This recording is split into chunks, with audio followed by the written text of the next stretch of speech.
వనపర్తి జిల్లా రేవల్లి మండలంలో వినాయకుడి మండపాన్ని వినూత్నంగా వాటర్ ట్యాంక్ పైన ఏర్పాటు చేశారు. వాటర్ ట్యాంక్ మధ్య భాగంలో మండపం ఏర్పాటు చేసి అలంకరించారు. వరదల వల్ల వినాయకుడిని భూమికి ఆకాశానికి మధ్య ఏర్పాటు చేశారంటూ వినాయకుడి వీడియో వైరల్ అవుతోంది.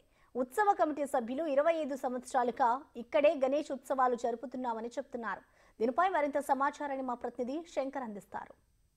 దేశవ్యాప్తంగా వినాయక చవితి ఉత్సవాలు అంగరంగ వైభవంగా ప్రారంభమయ్యాయి. ఉమ్మడి పాలమూరు జిల్లా వ్యాప్తంగా చాలా చోట్ల పూర్తి స్థాయిలో వినాయక ఉత్సవాలు అంగరంగ వైభవంగా నిర్వహిస్తున్నారు. మండపాలను ఆకర్షణీయంగా తయారు చేస్తూ భక్తులకు పూర్తి స్థాయిలో కనువిందు చేస్తున్నటువంటి పరిస్థితి ఉమ్మడి పాలమూరు జిల్లా వ్యాప్తంగా కనిపిస్తుంది.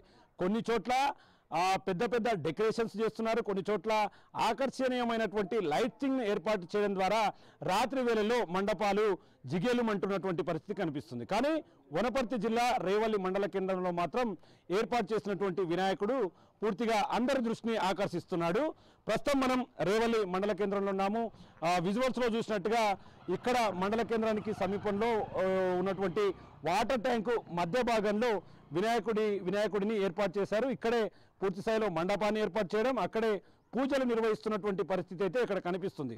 విజువల్స్లో చూసినట్టుగా అక్కడి నుంచి వినాయకుడి దగ్గరికి వెళ్ళాలంటే కింద చూపిస్తున్నట్లుగా ఒక మెట్ల మార్గాన్ని అయితే ఏర్పాటు చేశారు. పైకి వెళ్ళడానికి ఎలాంటి ఇబ్బంది కలగకుండా ఉండేందుకైతే పూర్తి స్థాయిలో అన్ని ఏర్పాట్లను చేశారు. దాదాపుగా ఇదంతా కూడా దాదాపు 17 ఏళ్లకు పైగా ఇక్కడే వినాయకుడిని ఏర్పాటు చేస్తున్నాం, ఇక్కడే పూజలు చేస్తున్నాం, ఇక్కడి నుంచే నిమజ్జనానికి తరలిస్తున్నాం అంటూ కూడా స్థానికంగా ఉన్నటువంటి హనుమాన్ గణేష్ ఉత్సవ సభ్యులు అయితే చెప్తున్నటువంటి పరిస్థితి కనిపిస్తుంది. విజువల్స్లో చూసినట్టు అటు ఆకాశానికి ఇటు భూమికి మధ్యలో ఉన్నటువంటి ఈ వినాయకుడిని పూర్తి స్థాయిలో ఒకవైపు సోషల్ మీడియాలో ఈ ఫోటోలన్నీ కూడా చక్కర్లు కొడుతున్నాయి. ఇక్కడ వరదలు వచ్చాయి, అందుకే వినాయకుడిని మధ్య భాగంలో ఏర్పాటు చేశారని. కానీ అట్లాంటిది ఏమీ లేదు. తమ పూర్వీకులు ఎప్పుడైతే 1999లో ఏర్పాటు చేశారు, అప్పటి నుంచి కూడా ఇప్పటి వరకు ఇక్కడ ఏర్పాటు చేస్తున్నాము. వరదల వల్ల ఏమి అక్కడ ఏర్పాటు చేయలేదని చెప్పి కూడా ఇక్కడ ఉన్నటువంటి హనుమాన్ కమిటీ సభ్యులు అయితే చెప్తున్నారు. మన దగ్గర ఈ యొక్క హనుమాన్ కమిటీ సభ్యులు కూడా ఉన్నారు, వాళ్ళతో కూడా మాట్లాడదాం.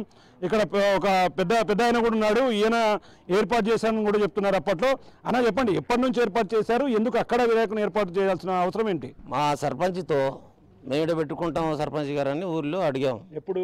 1999లో అడిగితే సరే పెట్టుకొని మనకు ఇబ్బంది ఏం లేదు, మంచిగా ఉంటుంది అంటే ప్రస్తుతం ఈడ లేకపోయినది. అప్పుడు ఈడనే మేము ఉంచేవాళ్ళం, ఏర్పాటు చేసేవాళ్ళం. ఎన్నేళ్ళుగా 20-25 ఏళ్ళు గారికి వస్తుంది. ప్రతిసారి ఇక్కడనే మేము చేసినాము. మాకు శాత కాకనో ఎట్లనో మా వయసు కొద్దిగా ముగ్గివడాల మా పిల్లలకు సంబంధించి చేసుకున్నానని చెప్పేసాం. ఆయన నమ్ముతూ మేము కార్యక్రమాలు నడిపించుకుంటాం. అంటే ఇప్పుడు చాలా చోట్ల చూస్తున్నాం, ఫేస్బుక్లలో చాలా అట్లా వరదలు వచ్చినాయంట ఊర్లో, అందుకే వినాయకుని అక్కడ పెట్టారని చెప్తున్నాను. నిజమేనా? దాంట్లో లేదు సార్, వరదలు రావడం మాకు ఎలాంటి ఇబ్బంది, ఒక్క పైస వంతు ఇంటికి ఏమన్నా గోరంత మందం కూడా మాకు ఇబ్బందులు ఏది లేదు.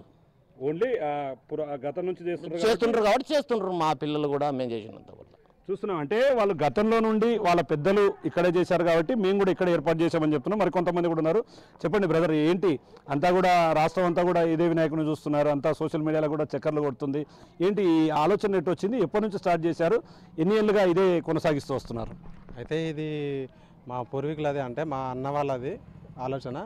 అయితే 1999 నుంచి గణేష్ని ఇక్కడ నిలబెట్టడం జరుగుతుంది. అయితే అప్పటి నుంచి ఇప్పటి వరకు అదే విధంగా వాళ్ళు ఏజ్ అయిపోయి వాళ్ళు చేయకుండా అయిన తర్వాత మేము తీసుకున్నాం. తర్వాత మా తమ్ముల నుంచి కూడా ఇప్పుడు ప్రజెంట్గా అయితే మా తమ్ముల వాళ్ళు చేస్తారు. ఇక తర్వాత కూడా చేస్తారా చేయరా అనేది తర్వాత. ఇప్పటి వరకు అయితే ఇక్కడ వర్షాల వల్ల మునిగిపోవడం కానీ ట్రోల్స్ మస్తు వస్తున్నాయి. ఎక్కడ లేకపోతే ఆడ పైనకి పెట్టారు అని చెప్పేసి, లేకపోతే అన్నీ ఏవేవో ట్రోల్స్ చేస్తారు, అవన్నీ ఫేక్. ఓన్లీ మా పూర్వీకులు పెట్టడం వల్లనే మేము అదే తరహాలో పోతున్నాం. అంతే చూస్తున్నాం. మొత్తంగా వాళ్ళ పూర్వీకులు గతంలో నుంచి ఇక్కడే ఏర్పాటు చేస్తున్నారు కాబట్టి మేము అదే విధంగా వెళ్తున్నామని చెప్తున్నారు. ఇక్కడ ఉన్నటువంటి వాళ్ళంతా కూడా, అంటే వాళ్ళకి సంబంధించినటువంటి పిల్లలు కావచ్చు, వారికి సంబంధించినటువంటి కుటుంబాల నుంచి వచ్చిన వాళ్ళే, వీరు కూడా ఆ బాధ్యతను తాము మోస్తున్నాము. కానీ ఇక్కడ చాలామంది ఒకవైపు ఫేస్బుక్లలో, ట్విట్టర్లలో, మిగతా ఇన్స్టాగ్రామ్లలో కూడా చాలా చోట్ల చూసాం మేము. మా ఊర్లో వరదలు వచ్చాయి, అందుకే వినాయకుని అక్కడ పెట్టామని చెప్పి ట్రోల్ చేస్తున్నారు. దాంట్లో ఎటువంటి వాస్తవం లేదు. గతంలో నుంచి ఇక్కడే పూజలు అందుకుంటున్నాడు కాబట్టి ఆనవాయితీగా వస్తుంది కాబట్టి ఇక్కడ నిర్మించామని చెప్తున్నారు. ఇక్కడ నిర్మించినప్పటి నుంచి ఈ రోజు వరకు కూడా ఎట్లాంటి ప్రమాదాలు కానీ ఎట్లాంటి ఇబ్బందులు కానీ తలెత్తలేదు. కాబట్టి ఇక్కడ ఉత్సవాలనేది కూడా విజయవంతంగా చేస్తామని చెప్తున్నారు. మనం ఒకసారి అటువైపు చూడొచ్చు. కింది స్థాయి నుంచి ఒకసారి చూపించే ప్రయత్నం చేస్తాను మీకు అందరికీ. కింది స్థాయి నుంచి కూడా మెట్ల మార్గం ద్వారా కూడా ఏర్పాటు చేశారు.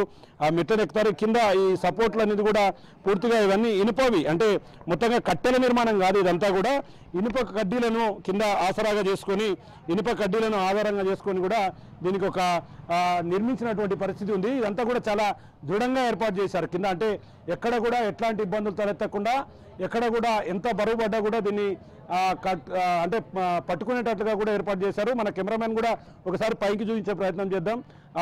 చూడొచ్చు ఒకసారి ఎంత దృఢంగా ఏర్పాటు చేశారు. ఇదంతా కూడా కట్టెలైతే కుంగిపోతాయని చెప్పి ఇనుప రాడ్లను ఏర్పాటు చేసి కింద ఆ పైన వినాయకుడికి సంబంధించినటువంటి మండపాన్ని ఏర్పాటు చేసినటువంటి పరిస్థితి కనిపిస్తుంది. ఇక అంత హైట్కి వెళ్ళాల్సినటువంటి వినాయకుడిని చూడాలంటే భక్తులకు కాస్త ఇబ్బందికరమైన వాతావరణమే. దానికోసం అని చెప్పి ఇక్కడ ఈ భాగంలో మనకు ఇది ఓవరాల్గా ఈ భాగంలో మెట్లు ఏర్పాటు చేసినటువంటి పరిస్థితి అయితే కనిపిస్తుంది. మొత్తంగా ఇక్కడ నుంచి మనం దగ్గరికి వెళ్దాం, మెట్ల భాగం దగ్గరికి వెళ్దాము. ఈ భాగం నుంచి చూద్దాము. ఇక్కడ నుంచి అంటే దీన్ని ఇదంతా కూడా సెంటరింగ్తో ఏర్పాటు చేశారు. అంటే చెత్తు భాగంలో వాడేటటువంటి మెటర్లంతా కూడా యూజ్ చేసి పైకి ఎక్కడానికి చూశారు. మనకు వినాయకుడు కూడా ఇక్కడ నుంచి కనిపిస్తాడు. ఒకసారి లాంగ్ షాట్లో వినాయకుడిని చూపించే ప్రయత్నం చేద్దాం. లాంగ్ షాట్లో వినాయకుడిని చూపించే ప్రయత్నం అయితే చేద్దాం. మొత్తంగా దాదాపు 25 ఏళ్ళు గడుస్తున్నాయి. అప్పటి నుంచి పూర్వీకులంతా కూడా ఇక్కడే ఉన్నారు కాబట్టి అదే ఆనవాయితీగా మేము చేస్తున్నాం తప్ప చాలామంది ఇక్కడ వరదలు వచ్చాయి అందుకే వినాయకుని అక్కడ ఏర్పాటు చేశారని చేస్తున్న వార్తల్లో ఎట్లాంటి వాస్తవం లేదని కూడా చెప్తున్నటువంటి పరిస్థితి కనిపిస్తుంది.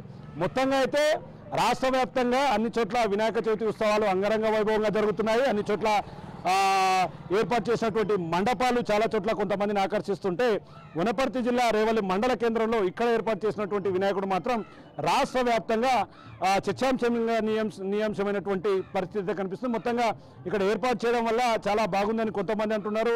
ఇక్కడ ఏర్పాటు చేయడం వల్ల కొంత ఇబ్బంది ఉండొచ్చు అని చెప్పి కూడా చాలామంది ట్రోల్ చేస్తున్నటువంటి పరిస్థితి కనిపిస్తుంది. గ్రామస్తులు మాత్రం దీన్ని భక్తి శ్రద్ధలతో మాత్రం మేము చేస్తున్నాం కాబట్టి వేరే యాంగిల్లో చూడొద్దని చెప్పి కూడా ఇక్కడ ఉన్నటువంటి స్థానికులు చెప్తున్నారు. ఇది ఓవరాల్గా రేవల్లి మండల కేంద్రంలో ఏర్పాటు చేసినటువంటి వినాయకుడికి సంబంధించినటువంటి latest update. Camera person Nageshwar, Shankar Goud, big TV, Revalli.